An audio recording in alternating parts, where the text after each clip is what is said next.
What up, everybody? It's Ocal Browns Talk. Back with another video. It's been a minute. I guess this will just be like an update video. All the shit that's happened. I mean, a lot has happened. I think Freddie was still coaching the team last time I made a video, so it's been a minute. New coach, new GM. Yeah, new shit. I mean, damn near new regime. All over again. So, yeah, we'll get into that and the team and where everything is for it. So, heading into the 2020 season, guess Kevin Stefanski, young coach, unproven, but bright coach. They liked him last year. Didn't get the job. I was against hiring him last year. I'm going to be honest with you. They hired him this year, so maybe he was the right guy. I was for Freddie. I was wrong. Apparently. Way fucking wrong. So, Kevin Stefanski's the coach. That now, them getting rid of Freddie, kind of misaligned things with Dorsey. Now Dorsey's out the door. And now Andrew Berry, part of the Sashi group initially, who, has who's looked on a lot more favorably now than they were when they were GM, when they were with the Browns, is now back. So we got a more heavier emphasis on analytics and just overall, stats and less straight up down football, which worries me a little bit, which could make things very challenging. But we'll see. But I mean, Sashi and the way they set up things, I mean, it kind of worked out. The thing that fucked everything up was the hiring of Freddie Kitchens. Things were all moving in the right direction, but Freddie was clearly the wrong coach for this team last year. Period. There's no way around it. So that was the bump in the road. So now is Kevin Stefanski the fucking answer? That's the $1 million question. It's $1 million question. But I do like his scheme. I do like the fit for Baker, and especially Nick Chubb. And if we keep Kareem Hunt, which it seems like they want to keep Kareem Hunt, which I support. Yes, he's silly and he makes dumbass decisions, but overall, he's not a bad guy. I don't think he's like just a complete fucking scumbag.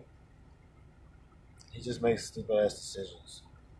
But kind of like Josh Gordon. Josh Gordon's a good dude. He just, I don't know. But anyways, so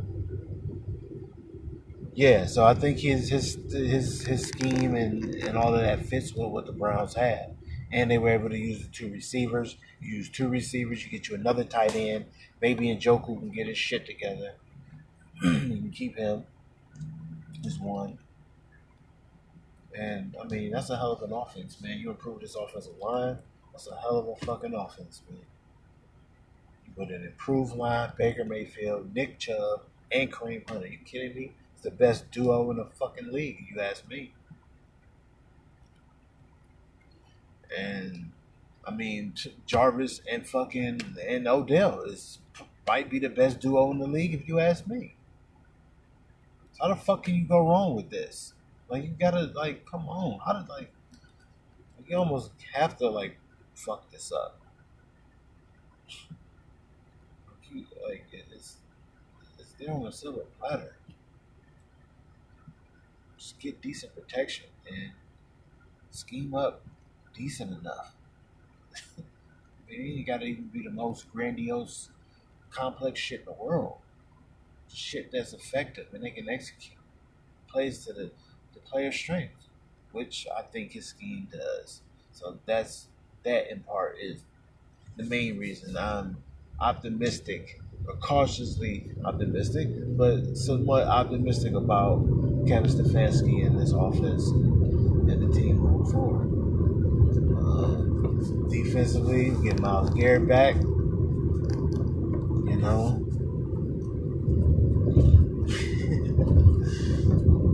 he's got to keep better control of himself, which he will. I don't foresee Myles doing all the crazy shit. It is what it is with that situation. But yeah, I mean, in the draft, there needs to be some defensive positions addressed. The offensive line, I know everybody's yelling offensive line, offensive line. We don't have to take an offensive lineman at 10. Like, that's not fucking. If he is a really good defensive player there, that's going to help your defense immediately. And I think you take it. There's linemen to be had late. I mean, you don't need to take a motherfucker. There's good linemen that are taken high. There's some really bad ones that are taken high. There's some good ones that are taken low. A lot of good ones taken low. And it's a lot of good ones taken fucking lower. Especially later in the late first round, second round, up into the third round. You get really good linemen there. Mix that in with a free agent or two. Maybe a trade if need be.